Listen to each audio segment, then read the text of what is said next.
Study hub में आपका स्वागत है। आज हम लोग भारत के भूगोल का क्विक रिवीजन करने वाले, ठीक। और कल पॉलिटी का क्विक रिवीजन खत्म हो गया, ठीक। जो भाई देख रहे हैं तो थैंक यू भाई, कमेंट भी किए थे। कंटिन्यू रहेगा भाई, टेंशन मत लेना, बस रिवीजन करते जाओ, कंटिन्यू रहेगा सारा वीडियो। प्रीलिम्स की क्विक रिवीजन जितने टॉपिक है ना सारे कवर करेंगे, ऑल सब्जेक्ट, ठीक। और अच्छा लग रहा है तो आप तो देख ही रहे हैं, और अच्छा लग रहा है तो अपने दोस्तों को भी शेयर करिए और ज्यादा से ज्यादा शेयर करिए, ठीक। तब तो मुझे ऐसे ही ऊर्जा ऊर्जा के साथ फिर कल भी वीडियो बना के लेके आएंगे, ठीक। तो आप लोग का रिवीजन कैसा चल रहा है कल से? तो अच्छा ही चल रहा होगा, चलना भी चाहिए, अच्छा भाई, ठीक। और क्या कहते हैं, कल से फॉर्म भरा जाएगा, ठीक। तो फॉर्म भरने के लिए आप जातिवासी नया बना लीजिएगा, और प्लस में क्रीमी लेयर रहित ओबीसी बनाना पड़ेगा, ठीक। तो वो बना लीजिएगा। वैसे पता करना 20 दिन वैसे लगता है, तो अगर 20 दिन लगे तो तत्काल वाला बना लेना, ठीक, जो 2 दिन में आ जाता है। तो फॉर्म जितना जल्दी हो उतना जल्दी भर लीजिएगा, ठीक। तब सेंटर जहां चाहेंगे वहीं आने का चांस रहेगा, है कि नहीं। चलिए चालू करते हैं बिना कुछ देर किए हुए, ठीक।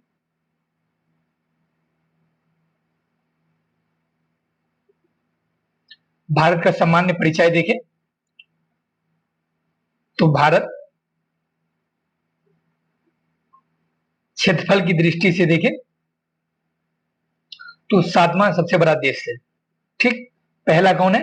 तो पहला रूस है, दूसरा कनाडा। तो पहला पूछा जाता है, अगर पहला पूछा जाएगा और भारत के बारे में पूछे तो सदमा, तो पहला और सदमा याद रखना।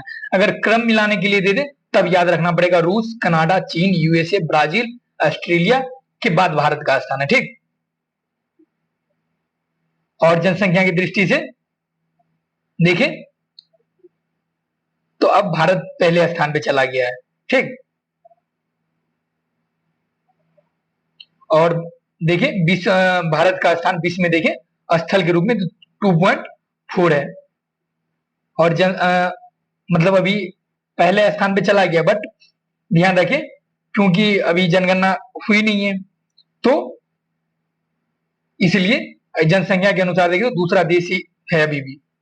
और वैसे देखें तो चीन से ज्यादा जनसंख्या इंडिया की हो गई है ही ना, जो आप लोग गूगल सब पे देखे भी होंगे, सर्च कीजिएगा तो अगर वैसे पूछा जाए तो वो तो बुक के हिसाब से पूछेगा, मतलब किसी की रेफरेंस के माध्यम से पूछेगा, ना कि गूगल के रेफरेंस से। तो जनसंख्या के आधार पर दूसरा देश पहला चाइना है, ठीक। और कुल जनसंख्या में देखे विश्व में विश्व स्तर पे तो भारत में कितने निवास करते हैं जनसंख्या के स्तर पे, तो अगर फैक्चुअल इंफॉर्मेशन पूछे तो 17.5%, ठीक। ये ध्यान रखेंगे। भारत के दूरस्थ बिंदु देखें तो उत्तर में देखें लद्दाख के पास इंदिरा कौल कहा जाता है। अगर इसे ही सेंटेंस में बना दिया जाए तो ये भारी भरकम शब्द लगेगा। किन मिलकर कदमों पर विचार कीजिए और आप विचार करने लगेंगे, है कि नहीं। और बताए, और पहला स्टेटमेंट देगा कि भारत के दूरस्थ बिंदु उत्तर में इंदिरा कौल नहीं है, पहला स्टेटमेंट। और दूसरा स्टेटमेंट देखे तो दक्षिण में इंदिरा पॉइंट है, तो नहीं है और है, तो उस पर कंफ्यूजन हो सकता है। तो नहीं है मतलब ये गलत, पहला स्टेटमेंट गलत होगा, दूसरा सही होगा, ऐसे करके क्वेश्चन बनाया जा सकता है। क्योंकि ऐसे शब्द सेंटेंस डाल के अब बीबीएससी भी क्वेश्चन पूछने लगा है, और अगर 69वीं बीबीएससी देखे तो, ठीक। तो अब शायद ऐसे ही पूछा जाएगा। तो और पूर्व में देखें अरुणाचल प्रदेश में पूर्व में देखें तो सबसे पूर्वी जगह कीवीथू है, कीवीथू ध्यान रखेंगे। और पश्चिमी में देखें तो गौड़ माता गुजरात में है, ठीक। तो लद्दाख में इंदिरा कौल, ग्रेट निकोबार द्वीप समूह की इंदिरा पॉइंट, और पश्चिम में देखें गौड़ माता, और पूर्व में देखें तो कीवीथू जो अरुणाचल प्रदेश में, ठीक। ये ध्यान रखेंगे। अंतिम बिंदु मतलब पश्चिम में सबसे अंतिम इंडिया का छोर, और पूर्व में सबसे अंतिम इंडिया का छोर, और उत्तर में सबसे अंतिम इंडिया का छोर, और दक्षिण में, ऐसे करके।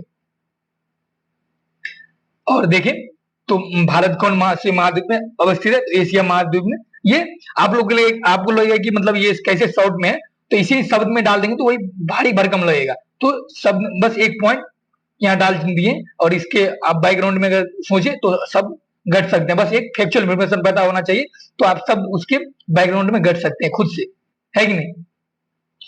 और उत्तरी गोलार्ध में स्थित है, ठीक। और क्षेत्रफल देखें तो 32,87,263 वर्ग किलोमीटर है, ठीक। और आकृति चतुष्कोणीय है, और देशांतर के अनुसार देखें तो देशांतर के अनुसार पूर्वी गोलार्ध में, और अक्षांश के अनुसार उत्तरी गोलार्ध में। ये ध्यान रखें, यहाँ कंफ्यूजन हो सकता है। यहां देखें तो स्थलीय सीमा, भारत की सीमा रेखा के बारे में, तो स्थलीय सीमा देखें तो लगभग स्थलीय सीमा कितना है, तो 12,200 किलोमीटर, और समुद्री तटीय सीमा कितना है, तो 7516.6 किलोमीटर।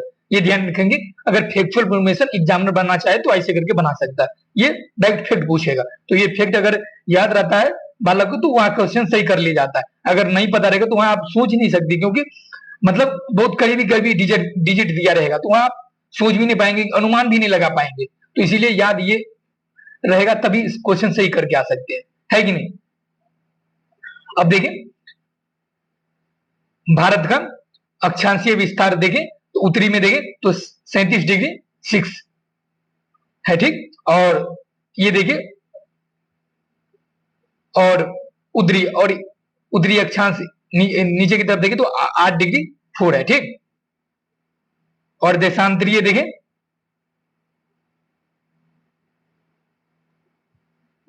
देखें, तो पूर्वी विस्तार देखें, पूर्वी देशांतर देखें तो 68 डिग्री 7 है, और इधर देखें तो पूर्वी देशांतर दूसरी तरफ देखें तो ये 37 डिग्री 65 है, अधिक 25 है, सॉरी 25 है। और आप बताइए कि अक्षांशीय दूरी कितनी होती है, ये दूरी कितनी होती है अक्षांशीय, ग्लोब में अगर देखें तो अक्षांशीय दूरी कितनी होती है, आप भी बताइए। ठीक, वैसे हम बता देंगे, लेकिन आप बताइए। भारत का उत्तर से दक्षिण विस्तार देखें तो 3214 किलोमीटर है, ठीक। और पूरब से पश्चिम विस्तार देखें तो 2933 किलोमीटर है, ठीक। ये ध्यान रखेंगे। और कर्क रेखा देखें, भारत के लगभग मध्य से कर्क रेखा गुजरती है, ठीक।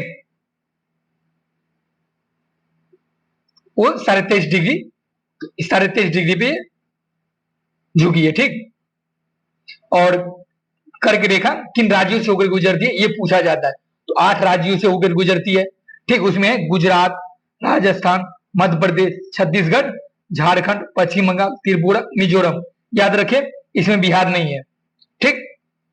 बिहार नहीं है, क्योंकि पश्चिम बंगाल यहाँ दिया है, तो और झारखंड भी दिया है, तो आपको लगेगा कि बिहार भी हो सकता है, तो यहाँ बिहार नहीं है, प्लस में यूपी नहीं है। बिहार यूपी नहीं है, कौन सा नहीं है, अगर आप क्वेश्चन में देखें कौन आंसर नहीं होगा, अगर ये पहले डिसाइड कर लिया जाए तो आंसर निकालना आसान हो जाता है। तो ये ध्यान रखें, कौन सा आंसर नहीं होगा, तब आपको ऑप्शन चूज करने में, आंसर सही चूज करने में आसानी होगी, है कि नहीं। आप मूक टेस्ट दे रहे होंगे तो आपको पता चल रहा होगा, है कि नहीं, ठीक। भारत की मानक की समय रेखा देखें, सारे मानक समय रेखा सारे 82 डिग्री पूर्व देशांतर रेखा है, ठीक। और ये देखें तो ग्रीनविच के समय से 5 घंटा 30 मिनट आगे है। तो अगर पूछे कि ग्रीनविच में समय इतना हुआ है, तो ग्रीनविच में इतना समय हुआ है, अगर यहाँ 7 हुआ है तो कितने अगर यहाँ उतना, अगर वहां कोई डिजिट दिया जाए, कोई टाइम दिया दिया, अगर 6 दिया है तो उस टाइम में इधर कितना होगा, तो यहाँ 5.5 घंटे जोड़ देंगे तो इधर वाला समय हो जाएगा, ठीक। अपने लोग का समय हो जाएगा। और भारत के, और ये भारतीय मानक समय रेखा देखें तो पूर्वी देशांतर रेखा जो भारत के 5 राज्यों से होकर गुजरती है, ठीक। तो वो उत्तर प्रदेश है, मध्य प्रदेश, छत्तीसगढ़, उड़ीसा, आंध्र प्रदेश से होकर गुजरती है, ठीक।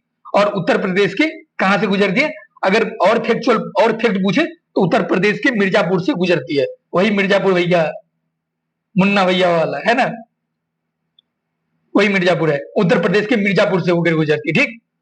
और ये गुजरात और स्थानीय समय में अंतर देखें, अगर स्थानीय समय ग्रीनविच मध्य के समय अंतर 5.5 घंटा है, ठीक। और पूछे स्थानीय समय के अंतर गुजरात एवं अरुणाचल प्रदेश के स्थानीय समय के अंतर लगभग कितने घंटे, तो 2 घंटे, ठीक। तो यहाँ कंफ्यूजन हो सकता है, 2 घंटे और 5.5 घंटे में कंफ्यूजन हो सकता है, ये ध्यान रख लेंगे, ठीक।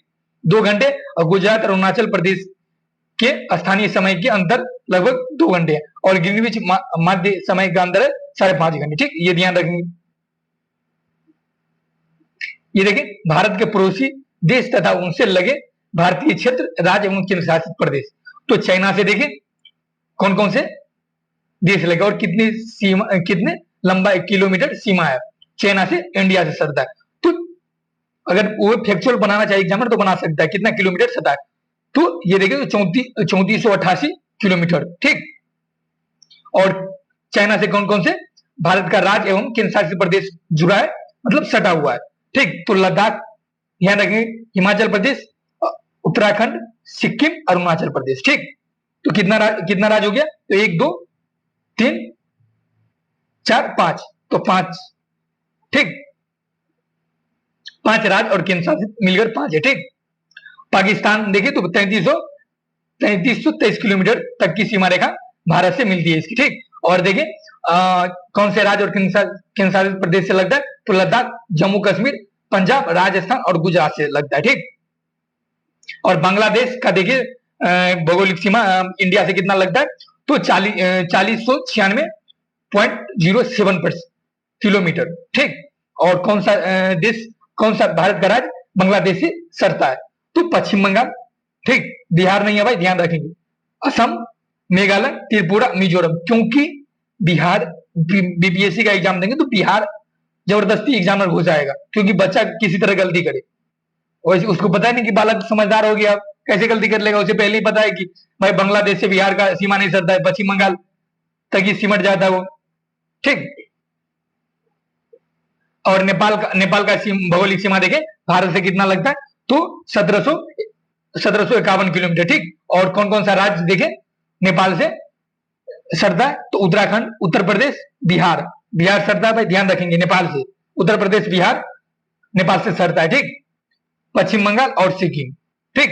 और म्यांमार देखें तो 1643 किलोमीटर से सटता है भारत के भौगोलिक क्षेत्र से, ठीक। और अरुणाचल और किस राज्य से सटता है, अरुणाचल प्रदेश और नागालैंड, मिजोरम, मणिपुर, मिजोरम, ठीक। ये ध्यान रखेंगे। और भूटान से देखें कौन कौन लगता है और भौगोलिक सीमा देखें कितना है, तो 699 किलोमीटर, ठीक। और राज्य कौन सा सटता है, तो सिक्किम, पश्चिम बंगाल, असम, अरुणाचल प्रदेश, ठीक। और अफगानिस्तान का कितना भौगोलिक क्षेत्र इंडिया से सटता है, तो 106 किलोमीटर। और मात्र एक यूटी है ये, ठीक, एकमात्र केंद्र शासित प्रदेश अफगानिस्तान से लगता है वो है लद्दाख, ठीक। तो यहाँ एक बार सोचे, क्योंकि बिहार पीसी का एग्जाम देने जा रहे हैं, तो ये ध्यान रखेंगे कि नेपाल से उत्तर प्रदेश और बिहार की सीमा सटता है, ठीक। और देखें तो किसी देश से नहीं सटता है उत्तर प्रदेश और बिहार का सीमा, ठीक। ये ध्यान रखेंगे। भारत की सबसे लंबी स्थलीय सीमा किसे, तो बांग्लादेश से है, ठीक। और कितना है, तो 496 किलोमीटर, ठीक। तो ध्यान रखेंगे 496 किलोमीटर। और सबसे छोटी स्थलीय सीमा अफगानिस्तान की 106 किलोमीटर, ठीक।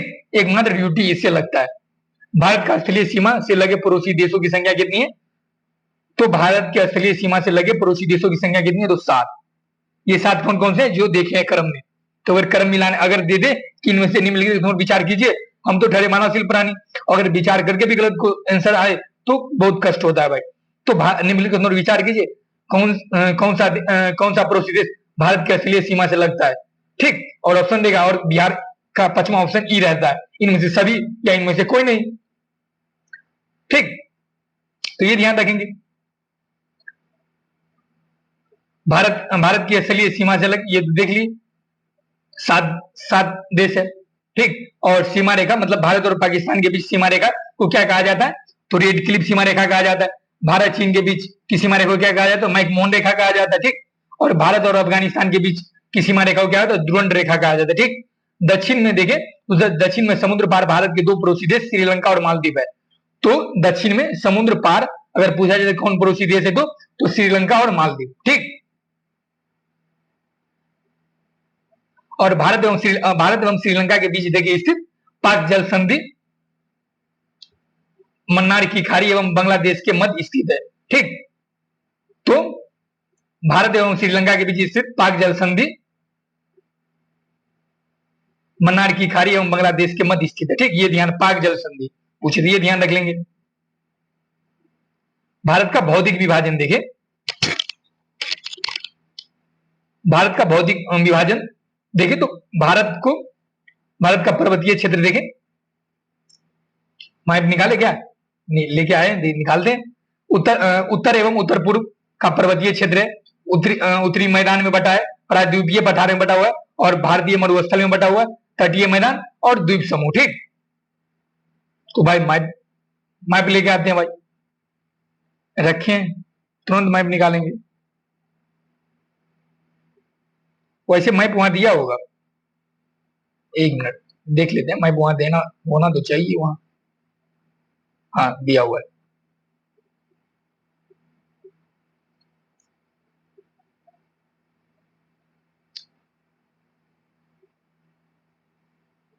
ऐसे देख लेंगे, उत्तर पूर्व का क्षेत्र पर्वतीय क्षेत्र है।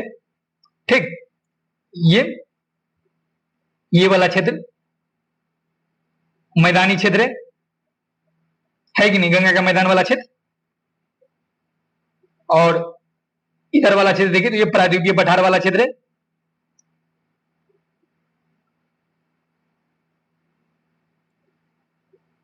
ठीक। और ये नीचे जाए तो उधर तटीय मैदान है, और ज्यादा अंदर जाए तो बंगाल की खाड़ी की तरफ वाला तटीय क्षेत्र है नीचे। ठीक। और इधर मालवा वाला क्षेत्र ये तटीय क्षेत्र हुआ, और इधर मरुस्थल हुआ गुजरात की तरफ। ठीक। तो ये ध्यान रख लेंगे। ठीक। जो आप लोग जो इनका डिटेल आप लोग बहुत सारा डिटेल कोई रेगुलर क्लास में आप पढ़े होंगे। ठीक। तो अगर आप यहाँ इसके आप अगर यहाँ से कुछ भूल जा रहे हैं कि मतलब ये भी इसे बताना चाहिए था, भूल जा रहे हैं, तो आप ये रिवीजन करते हो, नोटबुक अपना रेगुलर क्लास वाला निकाल के रखिए और तब रिवीजन करिए, और बस वीडियो भी देखिए और इस साइड पलटते भी जाए। ठीक। वैसे मैं पीडीएफ तो डाल देता हूँ डिस्क्रिप्शन में, लिखे इसका पीडीएफ भी वहां से डाउनलोड कर सकते। ठीक। और ये द्वीप समूह अंडमान निकोबार द्वीप और लक्षद्वीप। ठीक। तो ये 6 भागों में इसका भौतिक विभाजन है। और हिमालय का पर्वतीय श्रेणी के बारे में देखें तो ये भारत के उत्तरी सीमा पर स्थित है। ठीक। ये नवीन वलित पर्वत है, सिंधु से ब्रह्मपुत्र तक इसका फैलाव है हिमालय पर्वत श्रेणी का। ठीक। ये भी देखेंगे, ये फैलाव है, काराकोरम, लद्दाख श्रेणी, कैलाश श्रेणी, ऐसे करके बटा हुआ। ये विश्व की सबसे ऊंची पर्वत चोटी है कौन, हिमालय। ठीक। इसकी लंबाई लगभग देखें तो 2400 किलोमीटर है। ठीक। और ऊंचाई देखें तो 8848 किलोमीटर है, 8848 किलोमीटर इसकी ऊंचाई है। और लंबाई पूछे तो यहाँ कंफ्यूजन हो सकता है लंबाई और ऊंचाई में। लंबाई कितनी है तो 2400 किलोमीटर, और ऊंचाई देखें तो 8848 किलोमीटर। ठीक। और चौड़ाई कश्मीर में देखें तो ये 400 किलोमीटर, और अरुणाचल प्रदेश में इसकी चौड़ाई देखें तो 150 किलोमीटर। जहां नंगा पर्वत, नामचा पर्वत है, नामचा पर्वत अरुणाचल प्रदेश में। ठीक।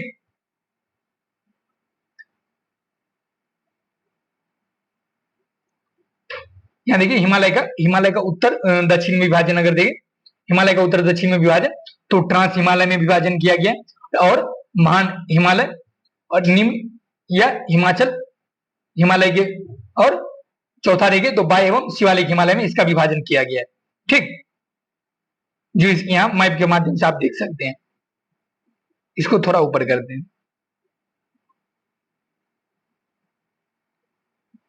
ठीक। यहाँ देखिए काराकोरम हुआ, जो इंडिया का सबसे हाईएस्ट चोटी कौन है, काराकोरम, जिसे K2 कहते हैं। ठीक। तो ये आप यहाँ देख लिए। और इसे 4 भागों में बांटा गया, ठीक। तो ट्रांस हिमालय, महान हिमालय, निम्न या हिमाचल हिमालय या बाय या शिवालिक हिमालय, ठीक। और ये ट्रांस हिमालय या तिब्बत हिमालय देखें, इसके बारे में जानकारी देखें तो इसके पर्वत श्रेणी में देखिए ट्रांस हिमालय में कौन कौन से शामिल है पर्वत श्रेणियों में, काराकोरम, लद्दाख और जास्कर। काराकोरम, लद्दाख, जास्कर ये ट्रांस हिमालय के अंतर्गत आते, ठीक। और हिमालय की सबसे प्राचीन श्रेणी कौन है, तो ट्रांस या इसे तिब्बत हिमालय कहते हैं, ट्रांस या तिब्बत हिमालय, ये ध्यान रखेंगे।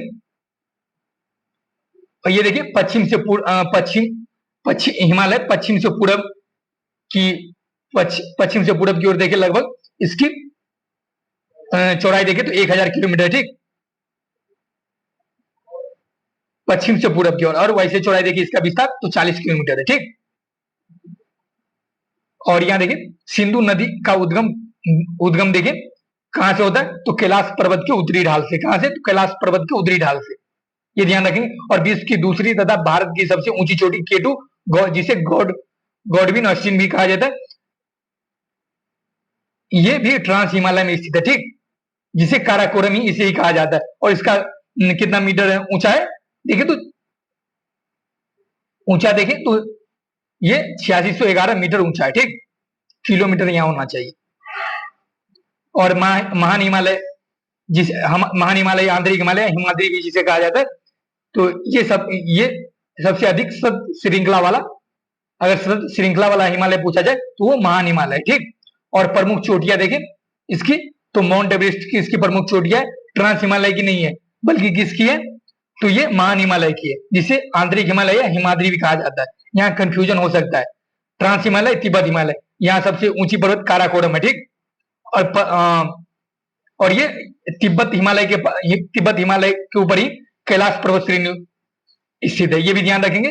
और ये महान हिमालय का विस्तार देखें तो सब श्रृंखला के रूप में हुआ है, और इसकी प्रमुख चोटी देखें तो माउंट एवरेस्ट है, जिसकी ऊंचाई हम बताए थे 2848 मीटर है, ठीक। और ये नेपाल में स्थित विश्व की सबसे ऊंची चोटी है। और कंचनजंगा ये अरुणाचल प्रदेश में, ठीक।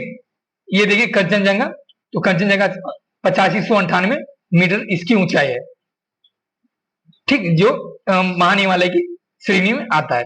और ये देखिए बना किसे, तो क्रोड ग्रेनाइट से निर्मित है, ठीक। और इसकी औसत ऊंचाई देखिए, औसत ऊंचाई वैसे देखा जाए तो ये 6000 किलोमीटर है। और इसका विस्तार देखे तो लंबाई देखे तो 2400 किलोमीटर और चौड़ाई देखे तो 25 किलोमीटर है, ठीक। ध्यान रखेंगे, ये अगर एग्जाम में फैक्चुअल इंफॉर्मेशन करके अगर डाटा पूछा जाए तो ये डाटा वाला क्वेश्चन बना सकता है। तो डाटा में ये होता है, अगर आपको पता है तो 100% आप सही करके ले जाएंगे, अगर नहीं पता है तो ये कंफर्म गलत होने का चांस रहता है, ठीक। अब लघु या मध्य हिमालय के बारे में देखें।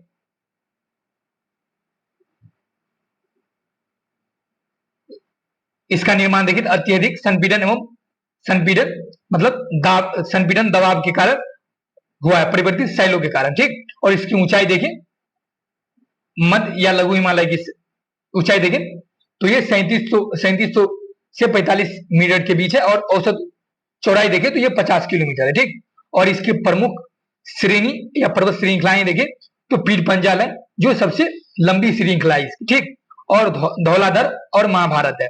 तो याद रखेंगे, अगर ये दे दे कि कंफ्यूजन ऐसे बना सकता है एग्जामिनर अगर बनाना चाहे, तो हिमालय पर्वत श्रेणी के अंतर्गत कौन सी पर्वत श्रेणी आती है, ट्रांस हिमालय पर्वत श्रेणी के बीच के अंतर्गत कौन सी पर्वत श्रृंखलाएं आती है, ठीक।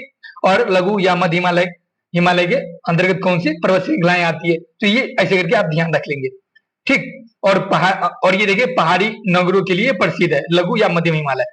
यहाँ देखें तो प्रमुख घाटियां भी है, जिसे कश्मीर घाटी, कुल्लू घाटी जो हिमाचल प्रदेश में, ठीक। कश्मीर घाटी जो जम्मू कश्मीर में है, कांगड़ा घाटी जो हिमाचल प्रदेश में, ठीक। इनमें प्रमुख घाटियां बटा हुआ है। इसमें ये यहाँ लोग घूमने के लिए जाते हैं और यहाँ का दृश्य मनमोहक होता है, ठीक।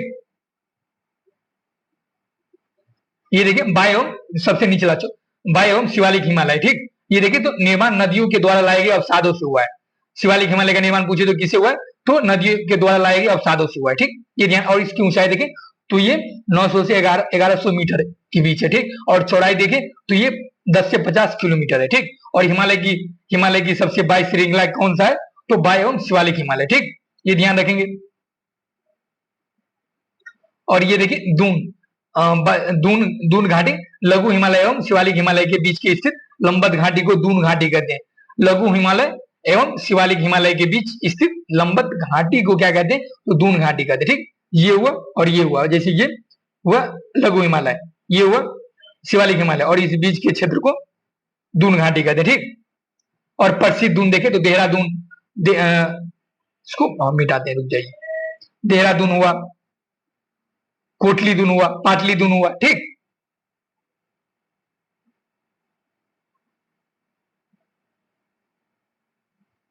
जो ये मैप के माध्यम से दिखाया गया, ठीक। ये कंचनजंगा, इसकी अरुणाचल प्रदेश के बाद अंत हो जाता है हिमालय का, तो इधर भूटान हो गया, ठीक।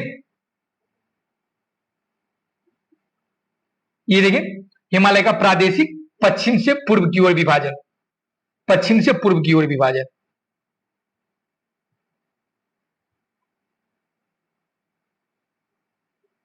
ये पश्चिम से अगर पूर्व की ओर विभाजन देखें हिमालय का, तो पंजाब हिमालय में, कुमायूं हिमालय में, नेपाल हिमालय में और असम हिमालय में बटा हुआ है, ठीक। जो यहाँ मैप के माध्यम से दिखाया गया है, ठीक। और नदी देख ले तो पंजाब हिमालय में सिंधु, और पंजाब हिमालय देखें इसमें विस्तार सिंधु एवं सतलज नदी के मध्य इसका विस्तार हुआ है, जिसकी लंबाई देखें 500 किलोमीटर, ठीक। और कुमायूं हिमालय देखें तो सतलज और काली नदी के मध्य स्थित कुमायूं हिमालय, काली और तीस्ता के मध्य देखें तो नेपाल हिमालय स्थित है, तीस्ता एवं ब्रह्मपुत्र के मध्य देखें असम हिमालय स्थित है, ठीक। और किलोमीटर इधर देख लेंगे आप, कुमायूं हिमालय का 320, नेपाल हिमालय का 800 किलोमीटर और असम का 720। तो सबसे ज्यादा किसकी लंबाई है? तो नेपाल हिमालय की, ठीक। ठीक, ये याद रख लेंगे।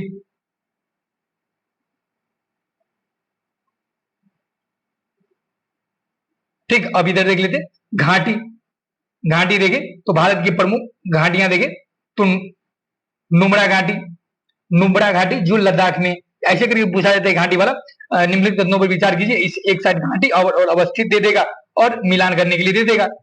तो अगर ये पता रहेगा तो वहां से कर लेंगे, और नहीं तो इनमें से कौन सा सही नहीं है, मतलब गलत पूछा जा रहा है, तो ऐसे करके क्वेश्चन बनाया जा सकता है। तो नुब्रा या मरखा घाटी कहाँ है? तो लद्दाख में। कुल्लू, कुल्लू, कांगड़ा, चंबा, सांगला, लाहौल स्पीति, पीन वैली घाटी कहाँ है? तो हिमाचल प्रदेश में, ठीक। नेलांग फूलों की घाटी उत्तराखंड में स्थित है। यूथांग की घाटी सिक्किम में स्थित है। नेवड़ा घाटी पश्चिम बंगाल में स्थित है, जो दार्जिलिंग वाला क्षेत्र, ठीक। शांत घाटी केरल में स्थित है। जुक्कू घाटी नागालैंड में स्थित है, ठीक। और ये चुम्बी घाटी देखे तो सिक्किम में स्थित है, जो भारत भूटान एवं चीन के मिलन बिंदु पर है। अगर ऐसे करके पूछे कि भारत भूटान, निम्नलिखित में विचार कीजिए, निम्नलिखित कौन सा घाटी भारत भूटान और चीन के मिलन बिंदु पर अवस्थित है, और एक में से एक ऑप्शन चुम्बी घाटी दिया होगा, तो चुम्बी घाटी, ठीक। और असम में कौन सी घाटी स्थित है? तो बराक घाटी। और विशाखापट्टनम में अराकू घाटी स्थित है, ठीक। ये ध्यान रख लेंगे। भारत के प्रमुख हिमनद देखे तो हिमाचल प्रदेश में हिमनद देखे तो 12 सिगरी हिमनद, छोटा सिगरी हिमनद और सोना पानी हिमनद। तो ऐसे पूछा जाए, निम्नलिखित विचार कीजिए, और कौन, मतलब किस राज्य में कौन हिमनद है, ऐसे करके पूछा जा सकता है। आप मुकेश बनाए तो आपको पता होगा, ठीक। तो हम रिवीजन करने पे ज्यादा फोकस कर रहे हैं, ठीक। तो उत्तराखंड में देखें तो गंगोत्री हिमनद है, यमुनोत्री, मिलाम और पिंडारी उत्तराखंड में, ठीक। और इधर सिक्किम में देखें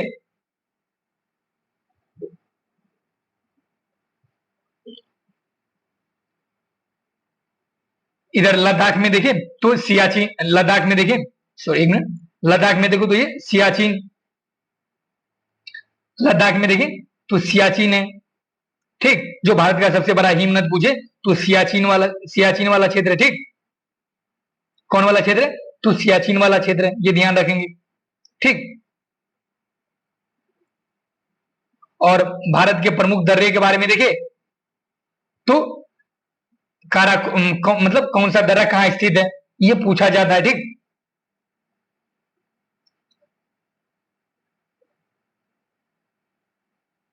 ये देखिए काराकोरम, खारदुल्ला, जोजिला और चांगला दर्रा कहाँ पे है, तो लद्दाख में स्थित है। ठीक, पीर पंजाल, बनिहाल, बुर्जिला दर्रा कहाँ पे, जम्मू कश्मीर में, शिव किला, बारालाचला, रोहतांग, यांग यांगची दीवान, देवसा।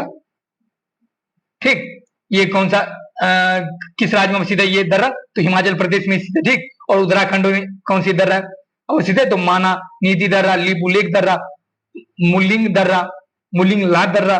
ठीक, सिक्किम में देखे तो नाथुला दर्रा, ले ले जे लेपला दर्रा। ठीक, ये सिक्किम में अवस्थित है। अरुणाचल प्रदेश में देखे तो बोमडीला दर्रा, दीफू दर्रा, सेला दर्रा, यांग याप दर्रा, पांग साठ दर्रा। ठीक, मणिपुर में देखे तो तुजू दर्रा स्थित है। ठीक, महाराष्ट्र में देखे तो थाल घाट, घोड़ घाट, पाल घाट दर्रा स्थित है। ठीक, सॉरी, महाराष्ट्र में देखो थालघाट, घोड़घाट दर्रा स्थित है। ठीक, और ये देखिए पालघाट दर्रा कहाँ पे स्थित है, तो ये केरल में पश्चिम घाट पे स्थित है। महाराष्ट्र के पश्चिम घाट में थालघाट, घोड़घाट दर्रा स्थित है। ठीक, और ये भारत का उत्तरी मैदान का क्षेत्र देखिए,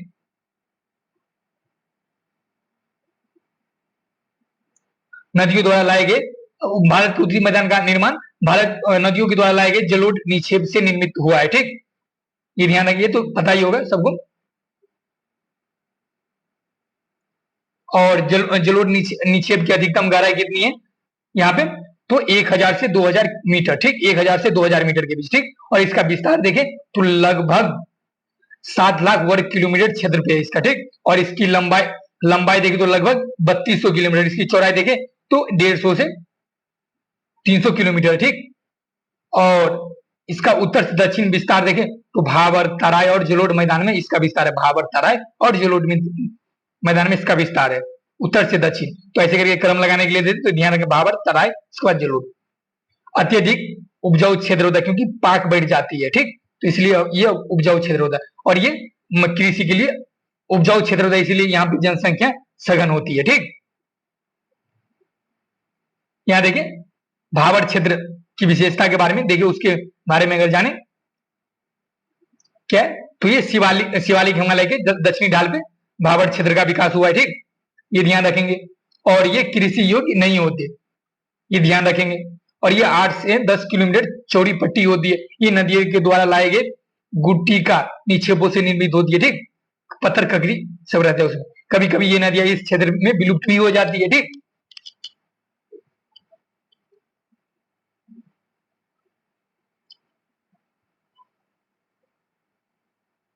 ये देखें तो तराई क्षेत्र में देखें तो जंगली एवं वन्य जीव प्राणी का विकास होता है, और भावर क्षेत्र के ये भावर क्षेत्र के दक्षिण में स्थित है। ठीक, और ये चौड़ाई देखिए इसका 10 से 20 किलोमीटर, और भावर क्षेत्र में देखें विलुप्त नदियां यहाँ प्रकट होती है। तो भावर क्षेत्र का विलुप्त नदियां कहाँ पे जाके प्रकट होती है, तो तराई क्षेत्र में। ठीक, और यहाँ की क्षेत्र देखें तो नम और दलदली क्षेत्र होता है। ठीक, और जलोढ़ मैदान वाला क्षेत्र देखिए तो बांगर और खादर में बटा हुआ है। पुरानी जलोढ़ से निर्मित क्षेत्र को बांगर कहा जाता है, और बाढ़ वाले मैदान से दूर स्थित ये होता है। ठीक, और उत्तरी मैदान का विशालतम भाग है, और ये इस मृदा में देखे तो चूनेदार निक्षेप कंकर होते हैं। ठीक, और ये खादर देखे तो नवीन जलोढ़ मृदा से निर्मित, तो ये बाढ़ के वाले मैदान में स्थित होता है। ठीक, ये प्रतिवर्ष पुनर्निर्माण होता है, जब बाढ़ आता है जो पाक बैठता है। ठीक, और ये अत्यधिक उपजाऊ होती है खादर। ठीक, अब देखिए भारत उत्तरी भारत के मैदान का सामान्य विभाजन अगर देखें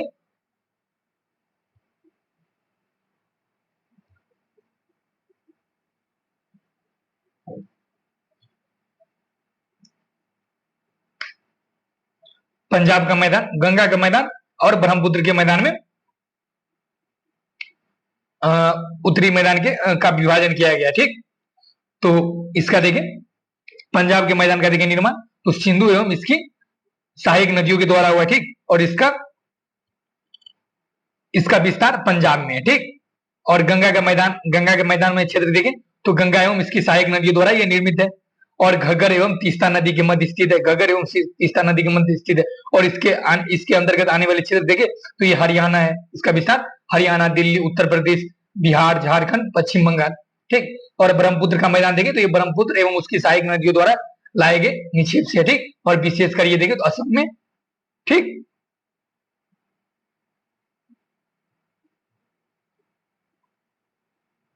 और ये देखिए प्रायद्वीपीय पठार के बारे में जाने। वहां शुरुआत में कालखंड बांटे थे कि मैदान वाला क्षेत्र, तब पठार वाला क्षेत्र, ठीक। मरुस्थल, तब द्वीप वाला क्षेत्र। तो वहां तक रिवीजन करेंगे, ठीक। तो प्रायद्वीपीय पठार के बारे में अगर जाने, चलिए जानते हैं। जानने के लिए तो आए हैं, ठीक है कि नहीं। यहाँ देखिए उत्तर में, उत्तर पश्चिम में देखे तो दिल्ली, कटक, पूरब में देखे तो राजमहल की पहाड़ी है, ठीक। और पश्चिम में देखे तो ये गिर पहाड़ी है, ठीक। और दक्षिण में देखो तो ये इलायची कार्डमम वाली पहाड़ी है।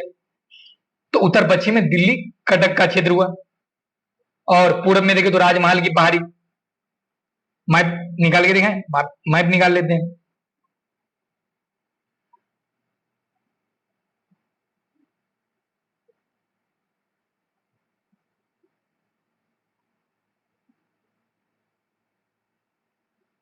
इसे बड़ा कर लेते ताकि आपको बड़ा दिखे। दिख रहा है भाई?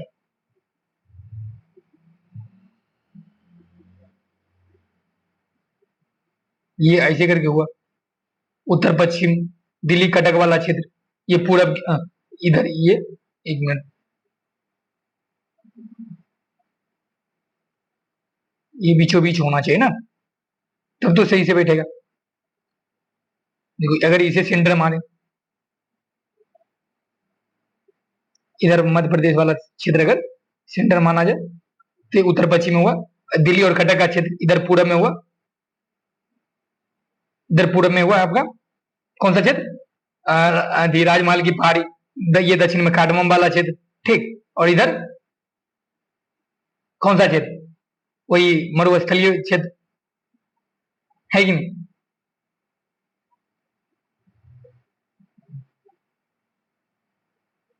ठीक।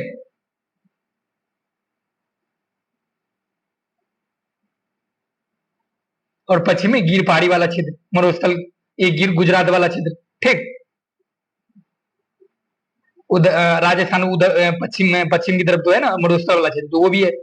और पुराने क्रिस्टल ये आग्नेय और रूपांतरित शैलों से निर्मित है, ठीक। ये ध्यान रखेंगे। और प्रायद्वीपीय पठार यहाँ देखें तो प्राचीनतम एवं स्थिर भूभाग को गोंडवाना भूमि का भाग है ये प्रायद्वीपीय पठार, ठीक। और ये ढलान देखे तो ये पश्चिम से पूरब की ओर है। ये प्रायद्वीपीय पठार का ढलान पूछे किधर से किधर है, तो पश्चिम से पूरब की ओर है। इधर से इधर की ओर, पूरब की ओर है, ठीक है, न कि पूरब से पश्चिम की ओर, ठीक। ये ध्यान रखें। और इसका विभाजन देखें तो मध्य उच्च भूभाग में इसका विभाजन, दक्कन का पठार और उत्तर पूर्वी पठार के क्षेत्र में इसका ऐसे करके विभाजन तीन खंड में। और मध्य उच्च भूमि भाग देखे तो नर्मदा के उत्तर में स्थित है। और दक्कन का पठार देखे तो नर्मदा नदी के दक्षिण में स्थित है। और उत्तर पूर्वी पठार तीसरा भाग है। और यहाँ देखे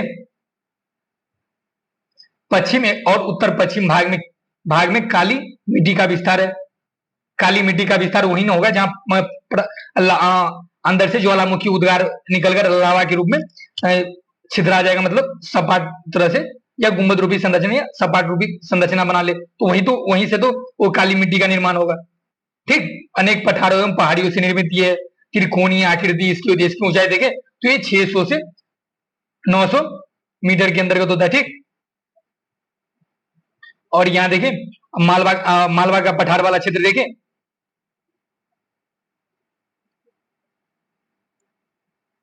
मालवा के पठार वाला क्षेत्र देखें तो ये भी पठार होगा तो काली, वो पठार तो होगा तो वो काली मिट्टी ही वहां पर होगा, क्योंकि वो ज्वालामुखी उद्गार से निकला हुआ काली मिट्टी होगा, ठीक। और ये पूरब में, मालवा के पठार के पूरब में बुंदेलखंड है, ठीक। और पश्चिम में अरावली पर्वत है, ठीक। और ये लावा से निर्मित, और ये लावा परवा से निर्मित है। और ये समग्र ढाल उत्तर की, इसका समग्र ढाल देखे तो ये उत्तर की ओर है। ठीक, तो अगर मालवा पठार के पूर्व पश्चिम में पूछा जाए तो मालवा पठार के पूर्व में बुंदेलखंड, और पश्चिम में देखे तो अरावली है, और दक्षिण में देखे तो ये विंध्य श्रेणी है। ठीक, ये ध्यान रखेंगे। और यहाँ मध्य उच्च भूभाग के क्षेत्र के बारे में बात करें तो ये नर्मदा नदी के उत्तर में स्थित है। दक्कन पठार की उत्तरी सीमा में इसका विस्तार है। ठीक, और ये अवशिष्ट पर्वतों के उत्कृष्ट उदाहरण है। और इसकी ऊंचाई देखे तो 700 से 1000 मीटर है। ठीक, और ढाल देखे तो ये पश्चिम से पूरब की ओर इसकी ढाल है। मध्य उच्च भूमि का पश्चिम से पूरब की ओर ढाल है। ठीक, और पश्चिम में इसकी चौड़ाई देखे, पश्चिम में ये चौड़ा है और पूरब में ये संकीर्ण है, मध्य उच्च भूमि का भाग। ठीक, और अधिकांश विस्तार ये देखे तो मालवा के पठार के क्षेत्र में, और पूर्वी भाग बुंदेलखंड और बघेलखंड में स्थित है इसका पूर्वी भाग। ठीक, और पूर्वी विस्तार देखे तो राजमहल पहाड़ी से छोटा नागपुर पठार तक है। ठीक, और पश्चिमी सीमा देखे तो अरावली पर्वत है इसकी, और दक्षिणी सीमा देखे तो सतपुड़ा पर्वत है, और उत्तरी विस्तार देखे तो ये विंध्य पर्वत श्रृंखला है। ठीक,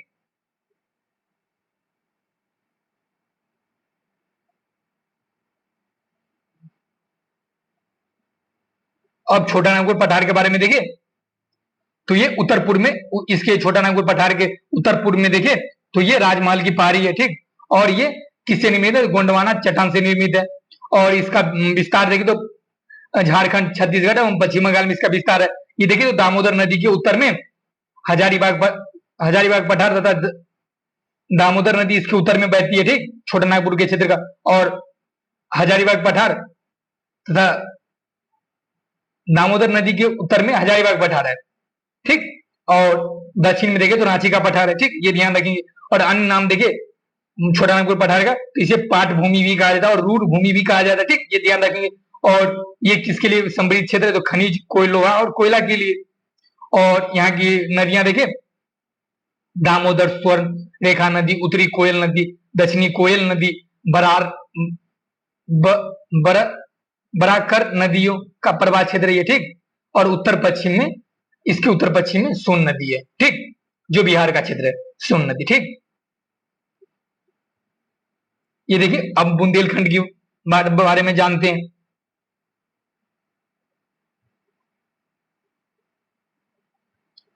ये बुंदेलखंड के बारे में जाने तो हम ये उत्तर प्रदेश और मध्य प्रदेश के सीमारेखा पर स्थित है बुंदेलखंड।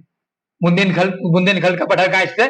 तो उत्तर प्रदेश और मध्य प्रदेश की सीमा रेखा पे। ठीक, और ये अर्ध शुष्क जलवायु है, क्योंकि ये विषुवत रेखा के आसपास वाला क्षेत्र है, तो वहां बारिश भी होगी और आर्द्रता भी रहेगी और तापमान भी ज्यादा रहेगा, तो इसलिए अर्ध शुष्क जलवायु वाला क्षेत्र है। ठीक, और लहरदार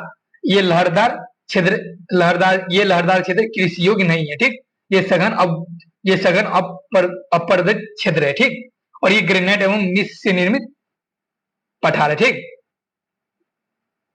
अब बघेलखंड का पठार देखें तो ये इसके उत्तर में देखें तो सोन नदी बहती है, और ये मैकाल पर्वत श्रेणी के उत्तर में स्थित है। और ये उत्तर प्रदेश के झांसी एवं मध्य प्रदेश के बीच बघेलखंड स्थित है। ठीक, और ये देखिए तो ग्रेनाइट, चूना पत्थर एवं बलुआ पत्थर से निर्मित है। ठीक, तो ध्यान रखेंगे। ये सारे फैक्चुअल ना इंफॉर्मेशन, ये एक सेंटेंस बना के आपको कंफ्यूजन करने के लिए ज्यादा से ज्यादा भारी की भरकम शब्द डाल के आपको कंफ्यूजन कर सकता है। ठीक, तो ये ध्यान रखेंगे ये सारे फैक्ट। तो अगर फैक्ट आपको ये पता रहेगा तो एग्जामिनर कितना भी सेंटेंस डाल के घुमा ले, अगर आपको एक सेंटेंस पता है कि मैकाल पर्वत के उत्तर में बघेलखंड स्थित है, तो अगर आपको ये बोल दे कि बुंदेलखंड स्थित है, तो आप गलत नहीं कर सकते हैं। ठीक,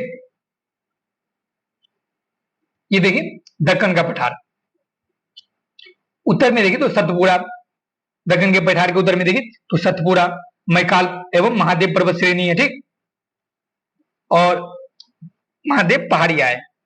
और ये देखिए तो बेसाल्ट के लावा के अवर्धन एवं अवक्षय से निर्मित ये चट्टाने हैं। ये चट्टान पठार या चट्टान है। ठीक, ये पूरब में पूर्वी घाट पे स्थित है। पूरब में पूर्वी घाट पे स्थित है दक्कन का पठार, ठीक। और ये पश्चिम, और ये इसका विस्तार देखे एक तरह से तो ये, और इसका विस्तार पश्चिम में पश्चिमी घाट की ओर है, ठीक है। और ये पश्चिम एवं पूर्वी घाट का मिलन बिंदु नीलगिरी पहाड़ी इसके बीच स्थित है, ठीक। मध्य एवं पश्चिमी एवं पूर्वी घाट के मिलन बिंदु पर कौन सी पहाड़ी स्थित है, तो नीलगिरी पहाड़ी, ठीक। ये देखिए पश्चिम घाट के बारे में अगर जाने तो ये देखिए, तो सतत श्रृंखला, पश्चिमी घाट सतत श्रृंखला के रूप में जाना जाता है, इसकी विस्तार हो ही रहा है, ठीक। पर्वतीय, ये यहाँ पर्वतीय वर्षा होती है। पर्वतीय वर्षा कैसी होती है, जब दक्षिण पश्चिम मानसून जब भारत में प्रवेश करती है तो इसी क्षेत्र में तो बारिश होती है ना घमाघम ज्यादा, क्योंकि वो वहां पर्वत के कारण नीलगिरी पहाड़ी, मतलब वहां तो पर्वत श्रेणियां बहुत सारे हैं, तो पर्वत के कारण कार्डमम पहाड़ी है, नीलगिरी पहाड़ियां बहुत सारी पहाड़ियां हैं, तो यहाँ हवा जब ऊपर उठते तो वो रोक देता है, तो वो अपना, तो इसका रोक देता है, मतलब इसके मतलब बाहर नहीं जाने देता, मतलब इंडिया में और अधिक प्रवेश नहीं करने देता, क्योंकि ये ऐसे करके इसे रोक देता है, तो वहीं बारिश इतना झमाझम होता है, भयंकर बारिश होता है, तो ये पर्वत, इसीलिए इसे पर्वतीय वर्षा कहते हैं, क्योंकि पर्वत के कारण हुआ, ठीक। इसका अन्य नाम देखिए तो इसे सह्याद्री भी कहा जाता है। दक्कन के पठार, ये दक्कन का पठार के पश्चिम में स्थित पश्चिमी घाट है, ठीक। इसकी औसत ऊंचाई देखिए 1500 मीटर है, पूर्वी घाट से अधिक ऊंचा है, तो पूर्वी घाट से अधिक ऊंचा कौन है, तो पश्चिमी घाट। और इसका ऊंचाई देखिए कहाँ अधिक है, तो दक्षिण में इसकी ऊंचाई अधिक है, ठीक। ये ध्यान रखेंगे, ये तुलना करने के लिए पूछ सकता है पश्चिमी घाट और किसकी ऊंचाई अधिक है, पश्चिमी घाट की या पूर्वी घाट की, ठीक। और इसकी सबसे ऊंची चोटी कौन सी है, अन्नामुडी, जो अन्नामलई पहाड़ी पर स्थित है, ठीक। और ये कितना मीटर ऊंचा है, तो 2695। और दूसरी सबसे ऊंची चोटी कौन है, छोटा बेटा, जो 2633 मीटर, जो नीलगिरी पहाड़ी पर स्थित है, ठीक।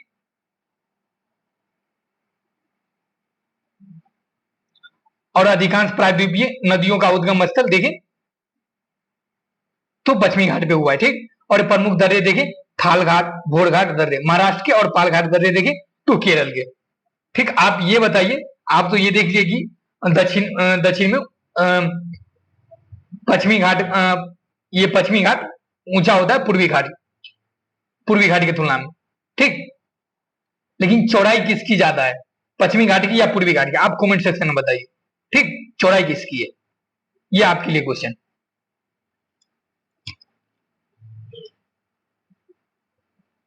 से बड़ा कर ले ताकि आपको दिखे सही से, दिख रहा है, दिखा होगा।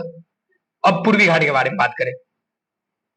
पूर्वी घाट यहाँ रफ मैप के रूप में देखे, अरे रुक जाओ भाई,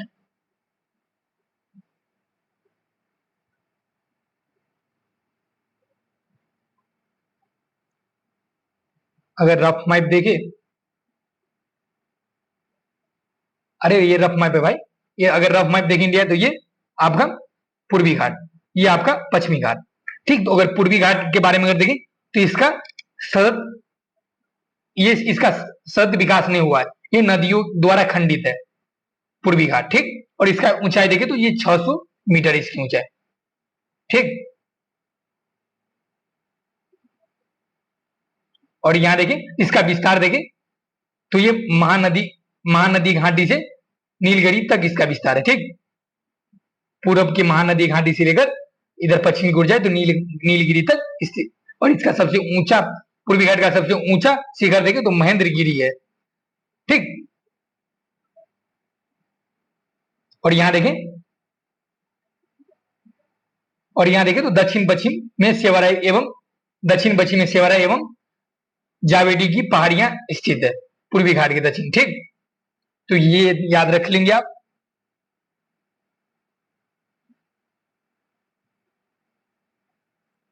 ये देखिए उत्तर पूर्व पठार, जिसे मेघालय का पठार कहा जाता है, ठीक। तो यहां देखिए, तो ये प्रायद्वीपीय पठार का ही एक विस्तारित भाग है, ठीक। और ये पश्चिम बंगाल के मालदा गैप एवं मेघालय के कारण अलग हुआ है, ठीक। तो अगर पूछे कि पश्चिम बंगाल एवं मेघालय के बीच कौन सा गैप है, तो मालदा गैप जिसे कहते हैं, ठीक। जो राजमहल पहाड़ी एवं मेघालय पठार के बीच स्थित है। ठीक, ये ध्यान रखें, मालदा गैप। गारो खासी जयंतियां जो मेघालय में स्थित है। ठीक, ये पहाड़ी गारो खासी जयंतियां, और ये यहाँ जनजातियां निवास भी करती है, गारो खासी जयंतियां। ये अति अपवर्दित क्षेत्र है। ठीक, मतलब ये मतलब अति अपरिवर्तित मतलब अस्थायी रूप से यहाँ ये क्षेत्र वाला क्षेत्र है। ठीक, अधिकतर वर्षा यहाँ पे दक्षिण पश्चिम मानसून से होती है यहाँ पे। ठीक, क्योंकि दक्षिण पश्चिम मानसून के कारण कैसे होता है, माइक में अगर समझाएं, 1 मिनट समझाते हैं, रुक जाइए।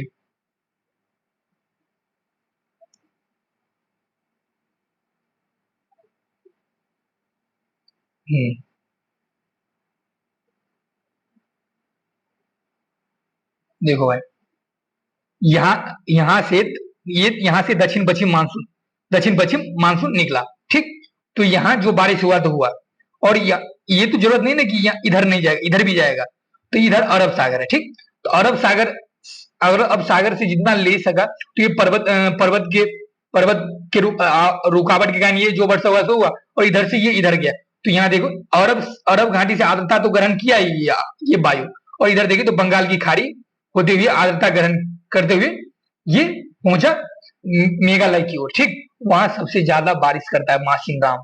ठीक, क्योंकि यहाँ इसे अरब सागर से भी आर्द्रता ग्रहण कर लिया, और इधर बंगाल की खाड़ी से भी आर्द्रता ग्रहण करते हुए गया।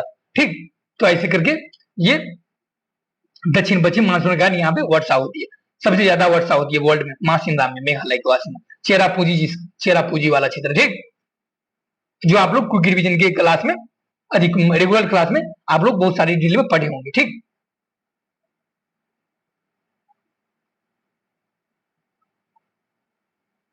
चलिए अब चलते हैं अपनी जगह। कहां पे थे बोलो?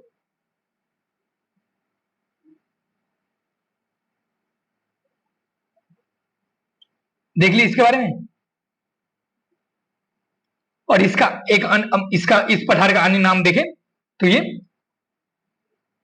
कार्बी इंगलुंग पठार एवं उत्तर कचार पहाड़ी कहा जाता है। ठीक, और यहाँ पे देखें तो कोयला, लोहा, चूना, पत्थर आदि खनिज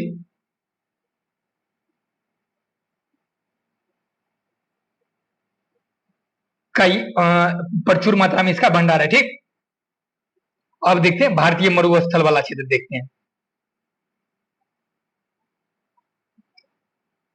ये देखिए तो मेसोजोइक युग में समुद्र का हिस्सा वाला ये भारतीय का मरुस्थल देखें तो मेसोजोइक युग में, जो आप लोग युग पढ़े होंगे, सेनोजोइक, मेसोजोइक, ट्रेसरी युग, ऐसे करके आप लोग रेगुलर क्लास में पढ़े होंगे। ठीक, तो ये मेसोजोइक युग में समुद्र का हिस्सा वाला क्षेत्र ये मरुस्थल है। ठीक, ये अरावली पहाड़ी का उत्तर पश्चिम क्षेत्र है। ठीक, अगर राजस्थान का ये अगर मान लिया जाए,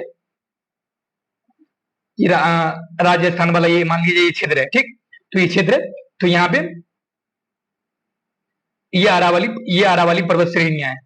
ठीक, ये अगर अरावली पर्वत श्रेणियां है, तो यहाँ पे अगर ये ऐसे होता, अगर ये पर्वत श्रेणी ऐसी होती तो यहाँ बारिश ज्यादा होती, बट ये ऐसा है, तो ये रुकावट पैदा कर ही नहीं पाती, क्योंकि हवा निकल जाता है। अगर रुकावट का, तो जितना रुकावट पैदा करती है तो उतना ही वर्षा होती है। ठीक, तो तो ये देखिए तो ऐसा है इसमें, तो ये अरावली के उत्तर पश्चिम में ये भारतीय मरुस्थल स्थित है। देखिए अरावली के उत्तर पश्चिम में स्थित है ना। ठीक, और यहाँ रेतीली टीले एवं बरखान पाए जाते हैं, रेतीली टीले एवं बरखान पाए जाते हैं। ठीक, बरखान वाला क्षेत्र, अरे वो बालू के जमाव के कारण जो आकृति बनती है। ठीक, और यहाँ देखें तो 150 मिलीमीटर से कम वर्षा होती है, ये शुष्क जलवायु वाला क्षेत्र है। यहाँ बहुत कम वनस्पति होती है, क्योंकि वनस्पति के लिए जल चाहिए, पानी चाहिए। ठीक, यहाँ अत्यधिक वाष्पीकरण होता है। नदियां अल्पकालिक एवं कुछ नदियां मरुस्थल में लुप्त हो जाती है। ठीक, यहाँ की सबसे बड़ी नदी कौन सी है? तो लूनी नदी है। ठीक, और ये देखें तो ढाल के आधार पर विभाजन उत्तरी भाग एवं दक्षिणी भाग में, सिंध की ओर ढाल उत्तरी भाग वाला ढाल है, और दक्षिणी में कच्छ के रन वाला ढाल, देखिए तो ये दक्षिणी भाग है। ठीक, और यहाँ पे देखो तो वनस्पति का, आप बताइए पत्ती चौड़ा होता है या छोटी या नुकीला होता है? आप बताइए ये कमेंट सेक्शन में, ये आपके लिए क्वेश्चन। अब तटीय मैदान वाला क्षेत्र पे आ गए। ठीक, तो अब तटीय मैदान वाला क्षेत्र देखें तो विभाजन इसका देखें, तटीय मैदान से पहले देखिए तटीय मैदान को दो भाग में बांटा गया, पूर्वी तटीय मैदान, पश्चिमी तटीय मैदान। ठीक, तो पहले जानते हैं पूर्वी तटीय मैदान वाला। तो पश्चिम तट की अपेक्षा अधिक चौड़ा, बता रहे थे किसकी तटीय मैदान चौड़ा है, तो पूर्वी पश्चिमी तट की अपेक्षा अधिक चौड़ा पूर्वी तट की मैदान है। ठीक, और इसका विभाजन देखिए तो उत्तरी सरकार के तट और कोरोमंडल तट में इसका विभाजन है पूर्वी तट का। ठीक, और पूर्वी तट में पत्तनों की संख्या कम है, पत्तनों की संख्या कम है। ठीक, ध्यान रखें पत्तनों की संख्या कम है। अगर इसका कारण पूछे, कारण क्या हो सकता है भाई, क्योंकि यहाँ नदियां डेल्टा डेल्टा करके मुहाना नहीं बनाती, कम बनाती है। प्लस में यहाँ पहाड़ियां भी नहीं है, जो पहाड़ी अगर होती तो वहां पत्तन बनाया जा सकता है। यहाँ इस साइड पत्तनों की संख्या इसलिए कम है क्योंकि पहाड़ियां इस साइड ज्यादा नहीं है। ठीक, और यहाँ नदियों द्वारा विशाल डेल्टा का निर्माण होता है। ठीक, यहाँ विशाल नदियों द्वारा यहाँ विशाल डेल्टा का निर्माण होता है पूर्वी तट पे। ठीक, और ये पत्तनों का संख्या कम होना क्योंकि यहाँ पहाड़ी क्षेत्र कम है। अब पश्चिमी तट पे आते हैं तो देखिए इसका विभाजन, इसका पट्टी देखिए पश्चिमी तट का पट्टी संकीर्ण होता है, इसका विभाजन देखिए कच्छ और काठियावाड़ वाला तट जो गुजरात में पड़ता है। ठीक, और कोंकण तट जो महाराष्ट्र में पड़ता है, गोवा तट जो गोवा में पड़ता है, मालाबार तट जो केरल में पड़ता है। ठीक, ये चार क्षेत्रों में विभाजन है इसका। और यहाँ की नदियां डेल्टा का निर्माण नहीं करती है। पश्चिमी तट पे तटीय मैदान वाला क्षेत्र में नदियां डेल्टा नहीं बनाती है, ध्यान रखें नहीं बनाती है। ठीक, तो यहाँ कंफ्यूजन नहीं होना चाहिए। पूर्वी तटीय मैदान में नदियां द्वारा डेल्टा विशाल डेल्टा बनाई जाती है, पश्चिमी तट पे नहीं बनाई जाती है। यहाँ पे एस्चुरी का निर्माण होता है। ठीक, यहाँ पे एस्चुरी का निर्माण होता है। यहाँ पे मध्य में संकीर्ण एवं उत्तर दक्षिण में इसका भाग देखे तो चौड़ा है, मध्य में संकीर्ण एवं उत्तर दक्षिण में देखे तो ये चौड़ा भाग है। ठीक, यहाँ पे पत्तनों एवं बंदरगाहों का विकास के लिए अनुकूल क्षेत्र है क्योंकि यहाँ पे तटीय तट है, पहाड़ी वाला क्षेत्र तटीय तट है। ठीक, अब यहाँ देख लेते हैं अब भारतीय तट रेखा का विभाजन पश्चिमी तट रेखा पूर्वी तट रेखा में। तो तट रेखा की कुल लंबाई देखें तो 7516 किलोमीटर 0.6 किलोमीटर। ठीक, और इसमें देखें तो मुख्य भूमि तट रेखा की लंबाई देखें तो 5422.6 किलोमीटर और द्वीपीय तटीय रेखा देखें तो 2494 किलोमीटर है। ठीक, और सर्वाधिक लंबी तट रेखा किसकी है, तो गुजरात की है। ठीक, ध्यान रखेंगे गुजरात की।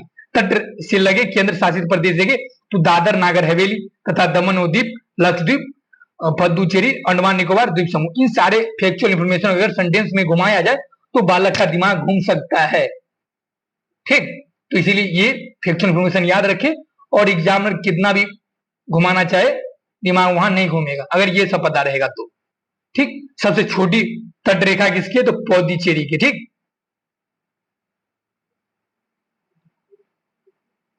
ठीक, और यहां देखिए तट से लगे राज्यों की संख्या कितनी है भारत में, तो 9 है।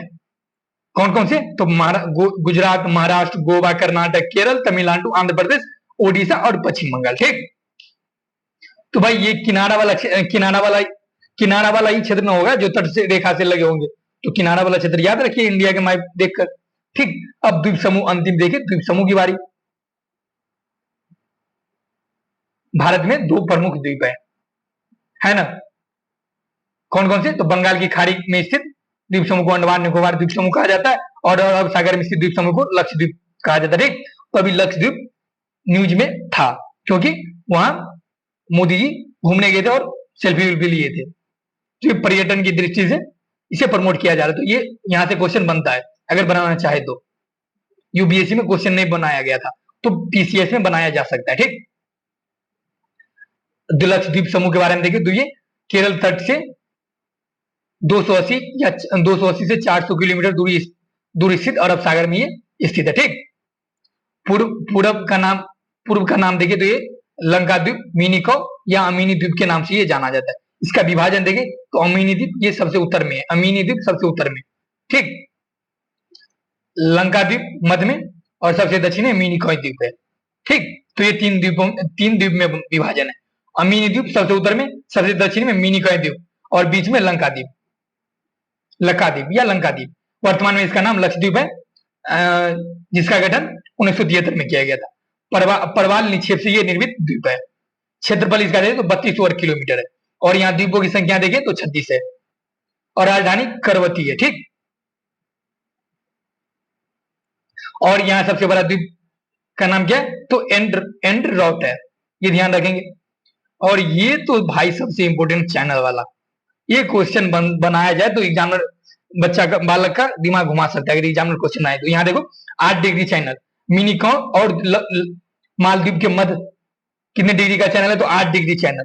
मिनिकॉय सबसे दक्षिण लक्षद्वीप का क्षेत्र है तो 8 डिग्री का चैनल मिनिकॉय और लक्षद्वीप के मध्य, ठीक। और 9 डिग्री का चैनल देखें तो मिनिकॉय और लंकाद्वीप के बीच स्थित है, मिनिकॉय और लंकाद्वीप 9 डिग्री चैनल, ठीक।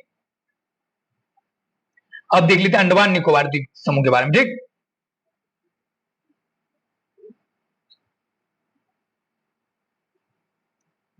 यहाँ पे द्वीपों की संख्या 550 है, वहां 36 ही था। ये देखिए तो ये अराकान योमा, ये तिब्बत वाला क्षेत्र है, चाइना वाला। अराकान योमा श्रृंखला का क्षेत्र है ना, ये श्रृंखला का दक्षिणी विस्तार है, ठीक। अंडमान निकोबार यही माना जाता है। अंडमान का विभाजन देखें उत्तरी अंडमान, मध्य अंडमान, दक्षिणी अंडमान और लिटिल अंडमान में। यहां ध्यान देंगे सबसे अंत में लिटिल अंडमान, न कि दक्षिण अंडमान।